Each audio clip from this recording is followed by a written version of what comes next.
Oh, hello there. My name is Nern. I'm considered the greatest historian of our time. I've gathered a wealth of knowledge about all that and what happened. Many tales. Would you like to hear? Yes, I totally care. Boring. Boring. Great, get comfy, my boy. I have many a tale to tell. Let's see. Alright, it all started with what I like to call the Flash. I was sitting with my wife, God rest her soul, sipping on sweet lemon tea. I believe it was homemade by my sweet wife, God rest her soul. Or wait, maybe she brought it from the store in a bottle. You know, like a plastic bottle? But hold on now, that would be ridiculous to buy a bottle of sweet lemon tea, then transfer the contents into a glass. Why not just drink it from the bottle? I guess maybe so she could put ice in the glass? But then again, making tea homemade would be just as time consuming, if not more. That sneaky bitch. Anyway, I'll save that story for later.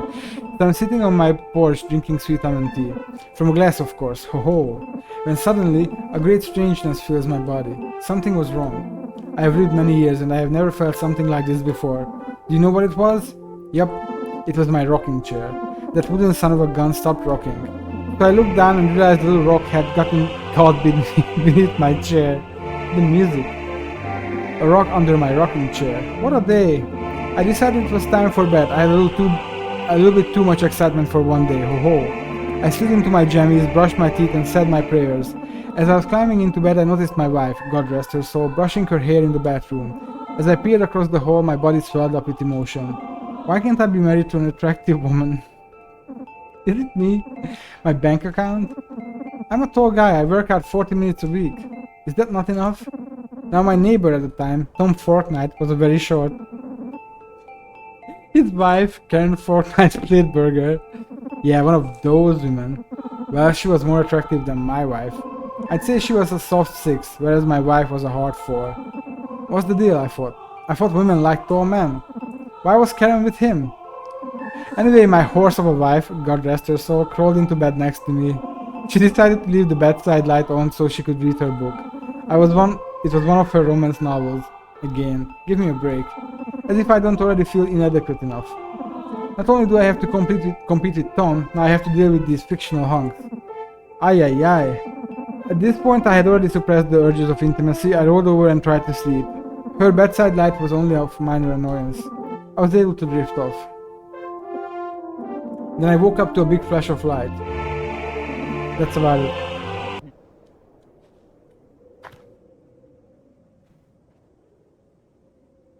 Okay. I can tell by the way you're walking away that you don't want to leave.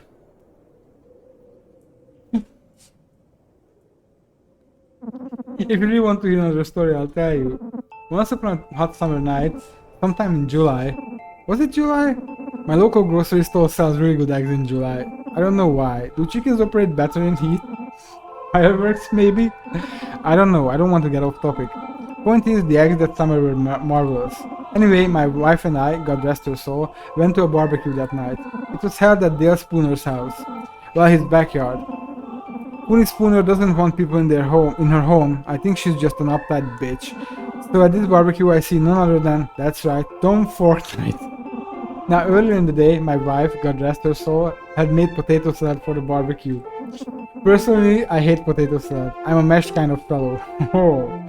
So I sat in the TV room avoiding her till the barbecue. Once we were at the party, I made sure to distance myself from my dumb potato bitch wife.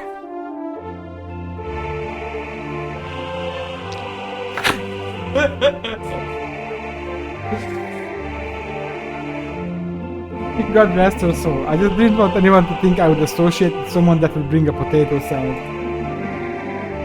Anyway, Tom and his above mediocre wife were already there. And get this, they brought a fruit salad with whipped cream. The nerve of those fortnights. Needless to say, I gave my wife, God rest her soul, a couple of choice words. About whipped cream versus potato salad. Son of a bitch. A real tongue lashing. Okay.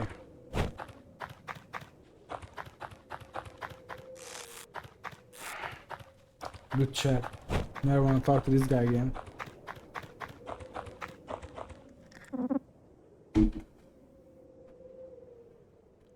Well, hello again. Funny seeing you here. What, are you following me or something? Oh. Anyway, I often wonder what all happened here. What was that big flash? Why are we here? Even our night and day cycle is odd. Sometimes days last ages and nights come rarely. And these clouds, so strange. What's happened to our Earth? Oh well, enough of that boring stuff. I once had a real kooky day at the doctor's office. I was in the waiting room reading a teen magazine. Normally I don't indulge in adolescent publications, but I couldn't resist. I had recently heard the new artist on the radio, Ulysses Utensils. He's some young woman made a boy, maybe a boy, I don't know. Either way, that child can really grasp my attention. So I'm reading this magazine because I saw Ulysses on the cover. I still wasn't able to identify if it was a man or a woman. But as I'm reading, I notice something on the ceiling. I look up to see that there is some water damage. You'd think a doctor would make enough money to maintain his office. I guess he cares about his cool jet skis more than his patient's comfort. And his assumably big house and hard-bodied wife. I wish my wife was like that. Big ol' melons. Just then a droplet of water falls from the ceiling. My eyes trail it all the way to the ground. I stared at the floor for some time, watching the carpet absorb the water. Oh no! Automat had potato bitch wife. I am a mod, yeah! Fight it out, kick Automat's ass. Oh god, okay. Suddenly my attention is caught by a small child. The child was glaring directly at me. I saw the devil looking right back at me beneath his eyes. I got nervous and quickly stared directly at my feet as to not aggravate the child. And that's when I noticed something. I was wearing two different kinds of socks. Coley, I'm all revved up after these spring exchanges. To be fair, you're a bit of a bore, but beggars can be choosers. I think I'll stick around. I've got many a tale to tell. Nerngon joined your party.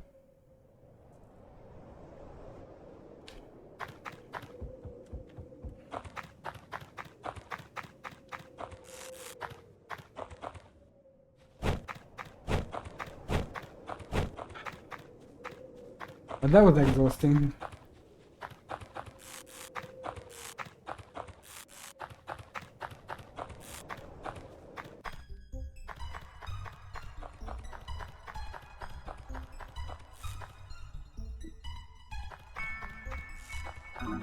Potato bitch wife.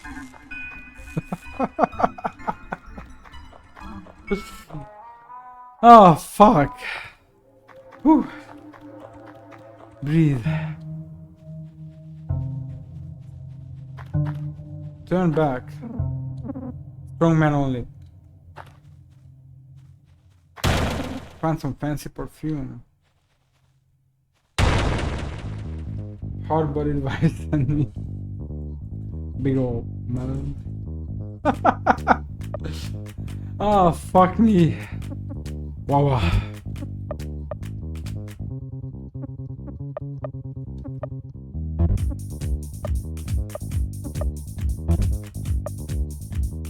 Oh, and oh.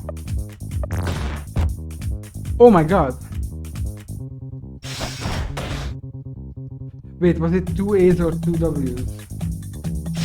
3 A's.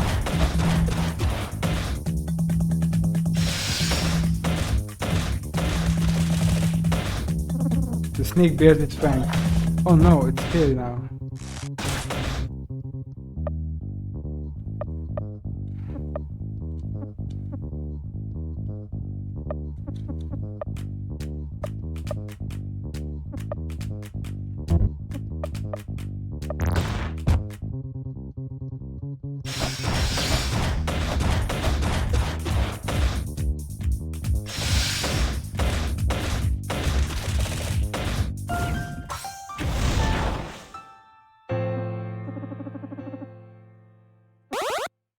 Horse stance.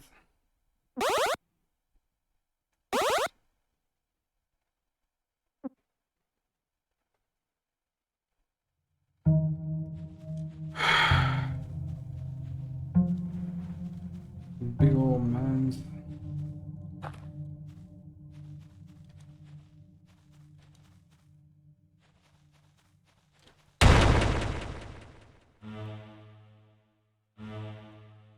What the man doing? Oh, interesting. That's AP restore basically.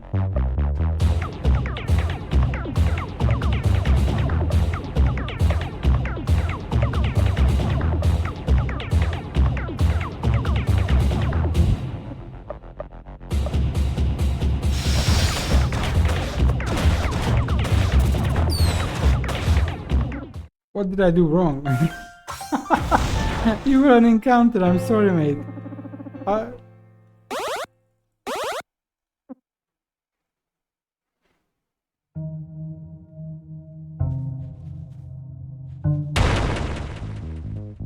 Stop hurting Warlock. No, cannot.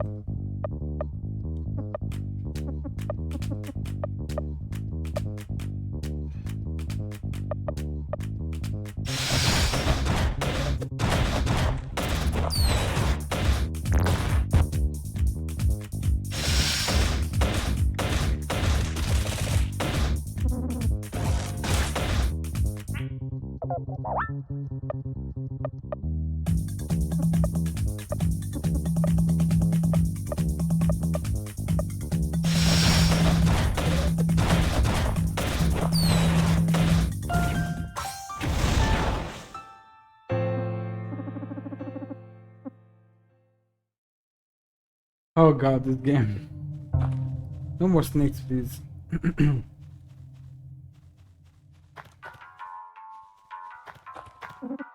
Yeah, let's rest. Hopefully nothing bad happens.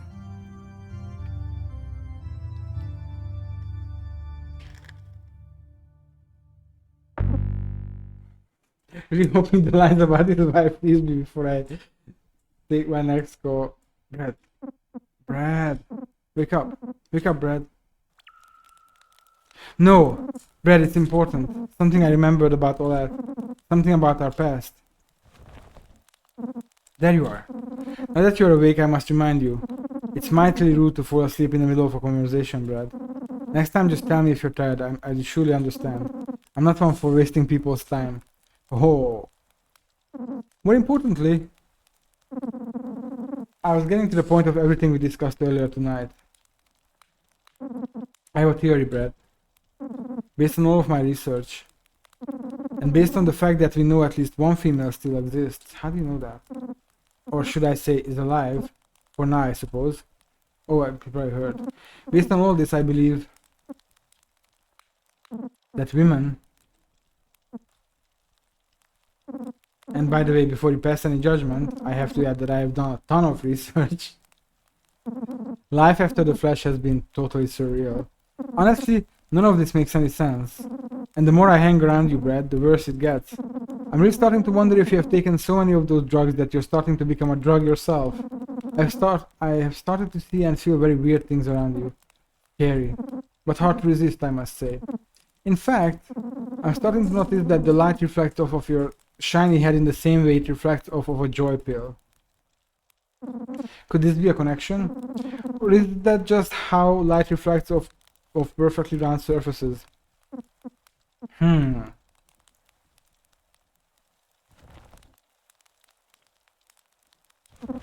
sorry, Brad.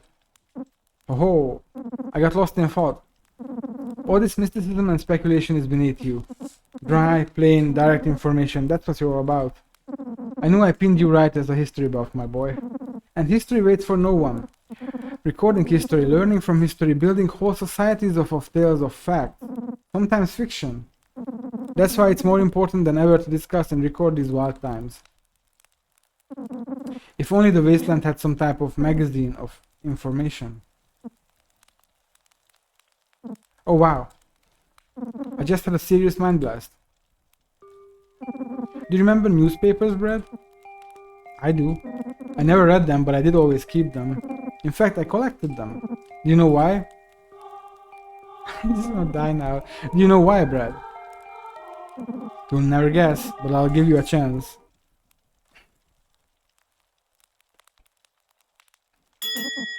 Coupons, Brad. I love coupons. I mean, heck, it's why I married my trow-stuck-in wife in the first place. God rest her soul. She loves coupons almost as much as me.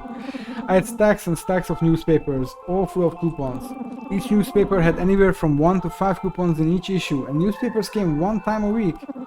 On a good month, you could net 25 to 200 coupons a month if you factored in my private hoard. I tell you what, Brady boy, if I could have just one thing from before the Flash, just one thing, it would be newspapers. I would love to wake up at a campfire with a tight valuable newspaper all rolled up, just waiting for me. Squeezed together by a bouncy rubber band that just barely too tight. Papers ready to burst out, coupons begging to be drenched in my new penny pinching gaze. In my penny pinching gaze, there's no word. The word new was not in that sentence. Golly, I would trade the filthiest of mags for one last newspaper. Hell, I would cut my own arm off for a newspaper, maybe both of them. Oh gracious me, I had so many dailies. Oh right, you're uninitiated. Us in the CCC, coupon collecting community, we would call newspapers dailies for short. Newsies, papers, newspaps, the rag, the weeklies.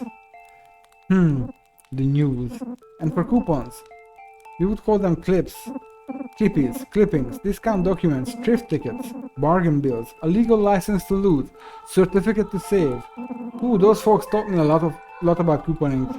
I'm embarrassed to admit, but did you know when I would go to the supermarket, I would bring all my newspapers from home? I would fill a whole cart with just newspapers full of coupons every time I went.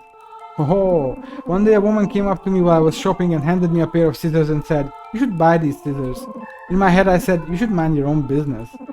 But in the moment I ended up saying, "Shut the fuck up, you scissor peddling hag. Can't you see I'm busy having a bad day?"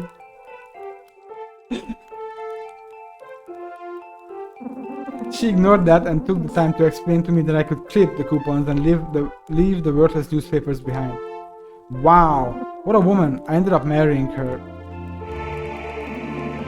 Turns out you can be rude to whoever you want and still find love. You just need to keep being mean until you find that special someone patient enough to tolerate it.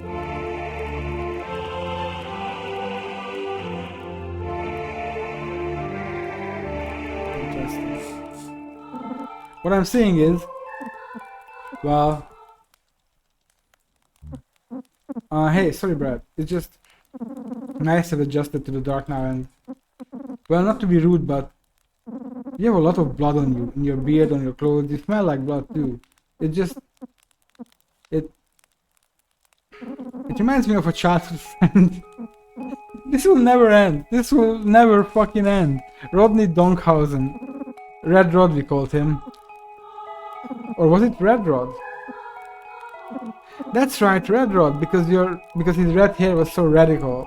Oh, I have so many great stories about that goof. But those will have to wait for another time. Thank God. All this back and forth has got me tuckered out. I should get some rest.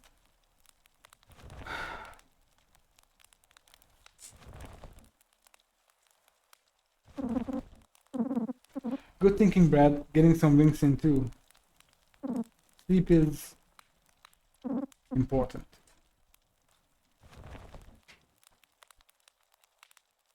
Don't wake up again. No! Why? In the 4 times I would rest 13, 17 hours a day. Of course that was back when Mahagoni.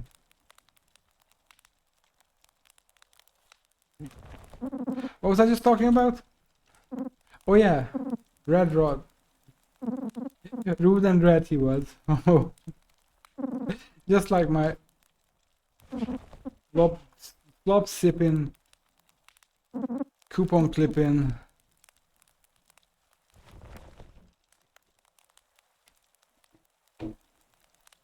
No more, please.